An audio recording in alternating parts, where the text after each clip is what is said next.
Government's announced a consultation into whether they should make the coronavirus vaccine mandatory for all frontline health and care staff. It's a question steeped in controversy, with fears of a looming staffing crisis. The thousands of currently unvaccinated NHS workers are banned from working. Let's talk about it in more detail. In fact, let's talk about it generally as far as the epidemiology of it is concerned. Dr. Sunetra Gupta is with us, Professor of Theoretical Epidemiology at the University of Oxford. Thank you for joining us on the programme this morning. Let's talk about the vaccines and the boosters and comparing it and contrasting it with the vaccine for the flu, etc. All these things are what people are having to contend with at the moment. Break it down for us. What should we be thinking about? Well, first of all, we should be thinking about what the vaccine actually delivers.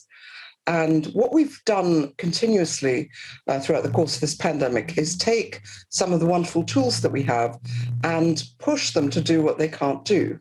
So we have, for example, mathematical models, which are fantastic conceptual tools, and they've been pushed beyond their capacity to do what they can't do, which is to predict how many cases there'll be and how many deaths there'll be.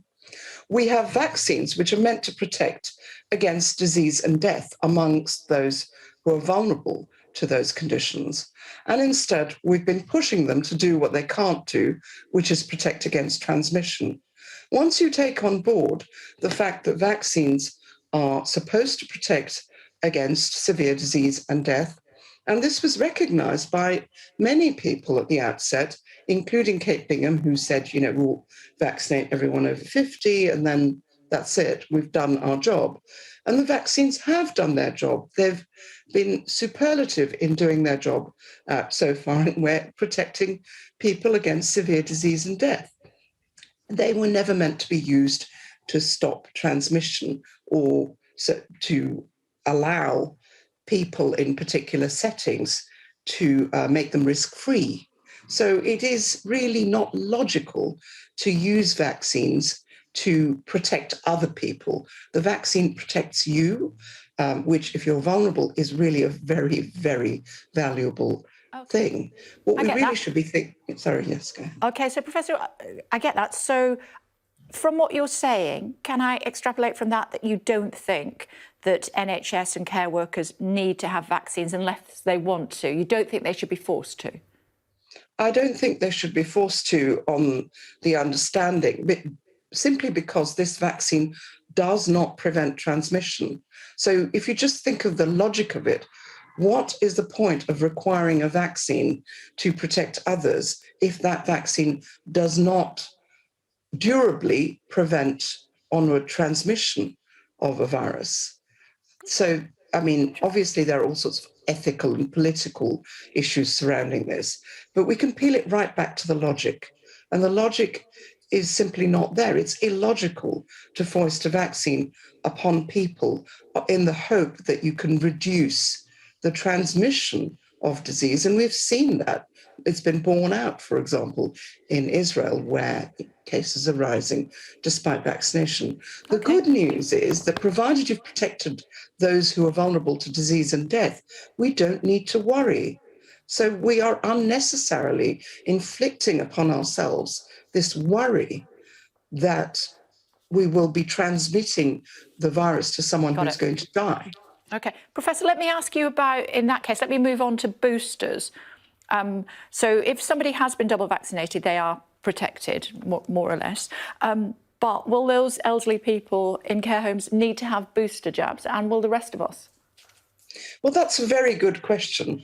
Again, if you think about, provided we focus on those who are vulnerable, it's a very good question about whether boosters may, in fact, enhance or maintain a longer-term protection against severe disease and death. And at the moment, the decision to try and boost immunity amongst those who, are obviously not mounting a strong immune response to the vaccine seems to me to be a logical risk to take. So there will be some small risk, at least, attached to further vaccination. But what we need, of course, are studies to see whether that small risk is outweighed by the advantage, which may be that it makes protection against severe disease and death more durable. A final thought before I let you go, Doctor. Absolutely fascinating stuff, Professor. Should 12-year-olds be vaccinated? I absolutely do not think that is logical at any level. I mean, leave alone the ethics of using 12-year-olds as barriers for infection for the community. The bottom line is that these vaccines do not prevent transmission. So these vaccines do not benefit. In the case of a 12-year-old, it benefits neither the individual, who is not at risk of severe disease and death, nor does it benefit the community. So all we're left with is a risk of vaccination. To ask children to bear that risk, to me, is just simply unacceptable. And further than that, we had the Health Secretary on the programme yesterday morning, and he was saying that 12-year-olds should be able to override their anti-vax parents if they wanted to have the jab. Quick thought on that before I let you go. Well, I find that very, very difficult to understand. Mostly we don't leave such decisions to 12-year-olds. And, we're not, if we were in a situation where there was a huge medical emergency, 12-year-olds were dying in droves, and we had to roll this out, we might consider such an extraordinary measure.